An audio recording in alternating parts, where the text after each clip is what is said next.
So last week we talked about neck pain. This week we're going to be talking about low back and back pain. So it's estimated that 80% of the population will have back pain of some sort in their lifetime. It's a massive amount. Patients typically seek our office for pain that's straight across the low back. They can also get local pain in the back. Some will have pain shooting all the way down the legs. We've even seen stuff where the pain will shoot to the groin or to the abdomen. There's quite a lot of interesting referral patterns with the pain. Lifting things, sometimes we see patients who weren't even doing anything like lifting. We've also seen the ones where somebody picked up a shoe and it seemed to be the straw that broke the camel's back. So we've talked a lot about that stuff, but let's go a little more deeper into this. Muscle spasms, pain that's worse after sitting or standing, difficulty standing up straight, walking, or going from sitting to standing. It's real interesting. So patients with low back pain, they'll get what we call a directional preference. So you maybe notice some people, they'll come in, they'll be laterally shifted or to one side or the other, or some of them are forward or some of them are back. So it's really interesting when you have an irritation. Robin McKenzie, a very famous physical therapist, he coined a lot of the directional preference stuff.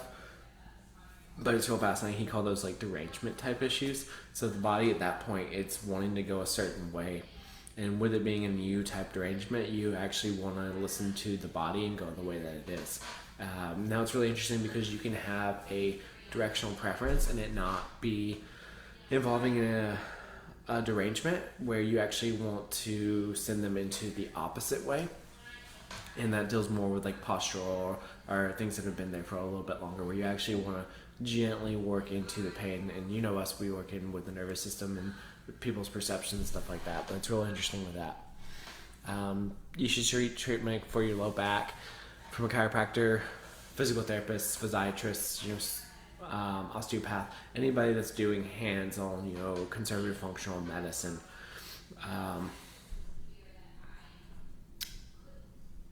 So we'll see, leg nerve pain, degeneration, disc injuries, facet joints, sprain strain to the low back, spinal stenosis, and we'll detail these out more, but those are typically the things that are there. And you'll notice we have some quotes. These could even be updated even more. JAMA, Annals of Internal Medicine, Federal Agency of Healthcare Policy, of how we're moving more towards first-line care. Not just saying chiropractic, but spinal manipulative therapy. That's why we include all the professions that do that. So it's really, really fascinating. The other things that we've seen with low back pain too is a lot of soft tissue. We use cups, hands, tools here, and then of course the right type of rehab. It's really, really important if you do have a directional preference to find a provider who knows how to treat that first, because you don't just need somebody just to do any rehab program, especially not an outdated one. You need somebody specifically to move with your nervous system at that point. Stopping low back pain, tried and true methods. Talked about that one. So frequently asked questions with back and low back pain. It's really interesting. What are some hacks? Previously we tried to put ourselves in a perfect posture, especially with lifting, but things have changed a little bit with that.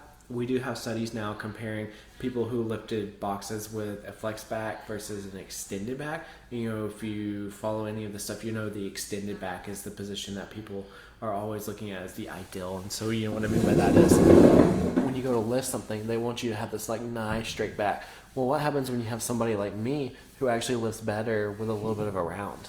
And that's just how I was born. I actually have a deformity in my spinal curvature called knife clasp, where one of my vertebrae they actually touch. So it's very patient to patient specific. And what I tell people is if you come in and you're having pain from your nervous system, then we're going to look at posture and changing it and seeing if we can put you in positions that are going to be less aggravating. But it's not as clear and cut as it used to be with these perfect posture ideas, because some people have horrible posture and they never have pain. It's really interesting. Wearing high-heeled shoes can cause pain just because as you go more up, you're having to extend more back. So it creates that excessive curvature in the lumbar spine that can cause some irritation. Smoking, it's real fascinating. We've already released our blog on toxins and the toxins that are linked to pain. We have so many more that we don't know are, but smoking is just full of toxins, and you gotta understand it puts your body at risk. So when you have excessive toxins, you reach a level where your intestinal tract can't actually detoxify itself. And so what we mean by that is we're not taking in enough fiber, so we're not losing any of these toxins from our bowel movements. And then what happens is the next flow is for it to go through the blood supply, and the blood supply goes to the liver, and then it's the liver's job to try to detoxify it, and then the liver will use the kidneys. But what happens when the liver is overwhelmed and the kidneys as well, all these toxins just stay in our body. And it's really interesting because the toxins will produce byproducts that basically agitate the nervous system. And I won't get into endotoxins and things like that. That's really what they're looking at with the connection there. What's the purpose of the spine? It's a support column, but it's also a protection because it has your nervous system coming out. So it's real fascinating with your brain connecting into your midbrain, the pons, the medulla, and then it actually forms into the spinal cord running down. So it's really important to have this bony structural column that supports it. Can I still be seen by chiropractor if I have a disc bulge for low back? You already know, if you followed us at all on chronic pain patients, that we've seen that a large percentage of people with disc bulges have never had pain in their life. And then it's also fascinating to look at the fact that with disc bulges, sometimes you have to move into that directional preference we were talking about.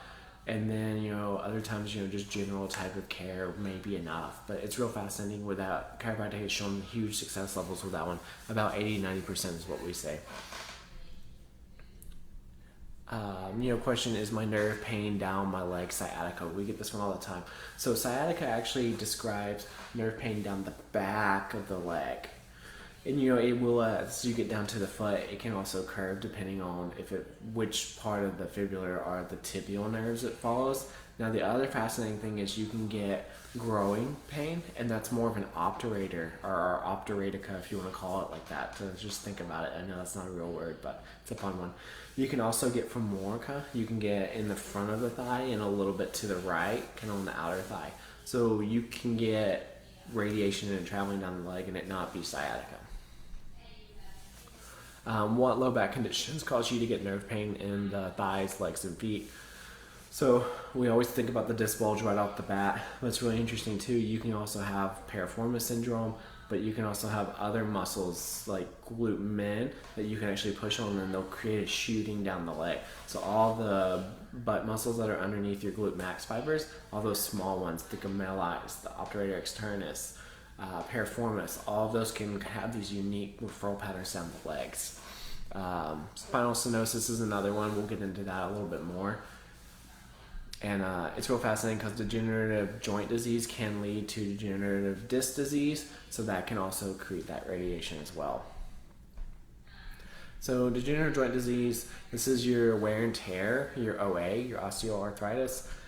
To understand it, it's really fascinating. I won't get into too much detail, but they basically break it down into 3 different phases. And so the easiest thing to think about is when you look at a spinal joint, you have your facet joints in the back, and then you also have your disc. And those actually move as a unit as well, and it involves the segments above it too. Obviously, it involves all of the segments because they move as a unit, but especially in like lumbar areas and stuff when you're in the same joints. So first phase, the back starts with dysfunction, and then you get this excessive response that starts to wear out the cartilage, and then basically that causes instability, and from that instability the body actually will develop bony overgrowth. This is where you see your bone spurs, and we won't get into like modic changes and stuff like that, but it's a whole cascade. So then the body tries to lock it down, and then lastly the body is also working through laying down more and more bone. So you'll feel symptoms of giving way, catch of movement, pain throughout the day.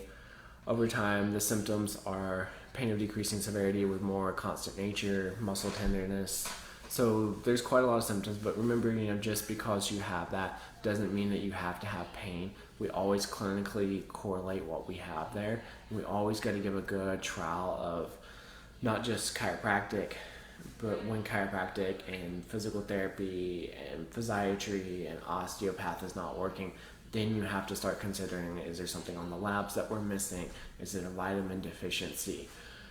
It's really, really loaded.